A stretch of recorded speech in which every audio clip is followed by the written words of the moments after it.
तमाम पैनलिस्ट का बहुत शुक्रिया। सर, मेरा जो है थोड़ा सा टॉपिक है कि biodiversity loss in the face of human related activities anthropogenic, और दूसरा जो है थोड़ा मैं टच करूंगा in the face of climate change.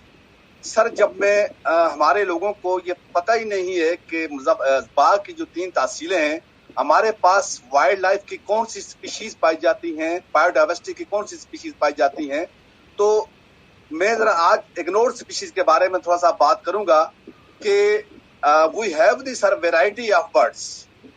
उसमें जो अगर मैं बर्ड्स को क्लासिफाई करूं तो हमारे पास 7 ग्रुप्स बनते हैं। एक ग्रुप तो ऐसा है जो कि फ्रूट खाने वाले बर्ड्स हैं, जो फ्रूगीवोरस हैं।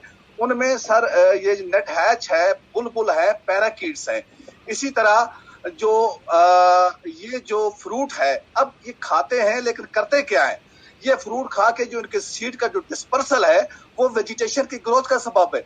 इसी तरह सर हमारे पास दूसरे ग्रुप्स है जिसमें हमारे पास डोज और पिजन्स वगैरह आते हैं, वो ग्रेनिवोरस बर्ड्स हैं, वो भी बड़े इंपॉर्टेंट है। और सबसे जो इंपॉर्टेंट ग्रुप है वो इंसेक्टिवोरस बर्ड्स का, उसमें शराइक्स हैं, हमारे पास वार्बलर्स हैं, स्पैरोज हैं और थ्रशेस हैं। ये वो ग्रुप है जो कि इंसेक्ट्स जो पेस्ट होते हैं, जो हमारी फसलों को नुकसान पहुंचाने वाले, ताकि उनका कोई आउटब्रेक ना हो, उनको ये बचाते हैं। ये इंसेक्टिवोरस बर्ड्स भी हमारे पास मौजूद हैं। फिर इसी तरह डॉक्टर साहब एक आम सी बात है कि हमारे यहाँ लोग पुराने दरख्त को काट देते हैं, ये पुराना दरख्त है जी, इसे बालन के तौर पे यूज करें। नहीं, ऐसी बात नहीं है। अगर देखा जाए तो इसके अंदर कैविटीज बनाते हैं बर्ड्स, और खासकर जो वुड पैकर्स हैं वो इसके अंदर रहते हैं, और वो जो वुड पैकर्स हैं वो सीड डिस्पर्सल का काम करते हैं, हमारी वेजिटेशन ग्रोथ का काम करते हैं। लिहाजा हमारे पुराना कोई दरख्त है उसे हमें काटना नहीं चाहिए, क्योंकि उसमें ये जो बर्ड्स हैं और इसी तरह बाकी कुछ रेप्टाइल्स हैं वो घोंसले बनाते हैं, वहां पर रहते हैं, उनकी रिहाइश है, उनका मस्कन है। इसी तरह हमारे पास ये जो डेब्रस है, ये जो गले सड़ी चीजें हम फेंकते हैं कचरा, उनमें स्कैवेंजिंग बर्ड्स हैं। हमारे पास ईगल्स हैं, काइट्स हैं। आपने देखा होगा मुजफ्फराबाद बाघ शेर के अंदर ये वायर प्रॉब्लम है, कचरा जगह पर नजर आता है। अगर ये ईगल्स और काइट्स खत्म हो जाएंगी तो स्कैवेंजर्स खत्म हो जाएंगे। ये भी हमारे पास ग्रुप्स है। फिर इसी तरह हमारे पास फेसेंट्स हैं जो कि बड़े ही इंपॉर्टेंट रोल प्ले करते हैं इकोसिस्टम के अंदर। उसमें पार्टरिजेस हैं, ये जो काला तितर, भूरा तितर है, कोकलास फेजेंट है, ये हमारे पास। दरअसल मैंने एक रिसर्च, ये जो धीरकोट तहसील है, इसके अंदर एथनो कार्निवोर कॉन्फ्लिक्ट की रिसर्च करवाई थी। उसमें मैंने ये देखा कि जो हमारे लोग हैं, वो जो कॉमन लेपर्ड है, जो कि हमारा टॉप लेवल का प्रेडेटर है और इकोसिस्टम के अंदर बहुत ही इंपॉर्टेंट रोल प्ले कर रहा है, क्योंकि वो जितने भी अपनी प्रे जिनका शिकार है, वो अगर वो जो है कॉमन लेपर्ड, वो उसकी प्रे स्पीशीज जंगल में जो कोनिफर्स के अंदर खत्म हुई, जिसके अंदर ये कोराल्स वगैरह हैं या डियर्स वगैरह हैं या और चीजें वो खत्म हुई, तो वो क्या हुआ, तो जाहिर है उसे खुराक का मसला था, वो मूव किया उसने आबादियों के करीब।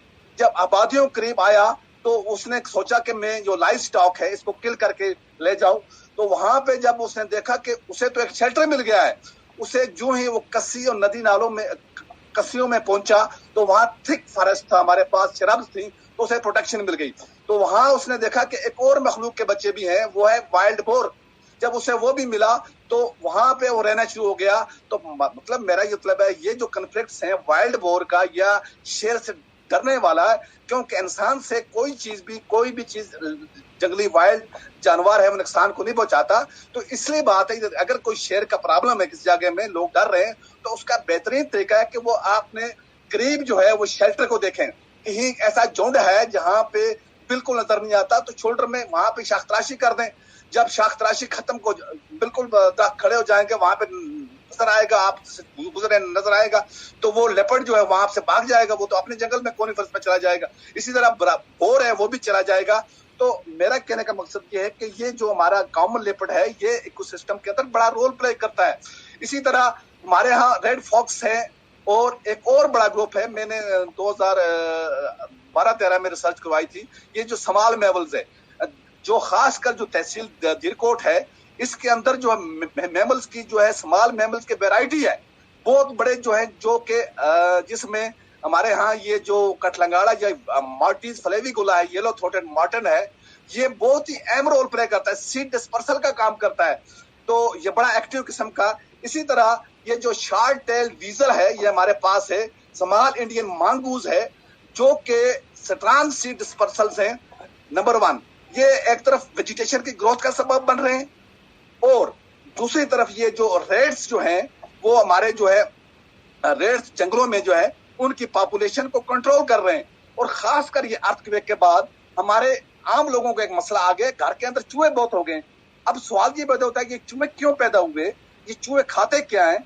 चूहे ने जाहिर जब बाहर से चीजें नहीं मिली, बाहर से उसके फील्ड में हमने एग्रीकल्चर एक्टिविटीज हमने गंदम लगाना, मक्की लगाना ये कम कर दी, क्योंकि गंदम की ये होर्डिंग करता है। तो हुआ क्या, बेसिकली वो वहां से फूड नहीं मिली तो चूहे घरों की तरफ आ गए, उनकी नेचुरल।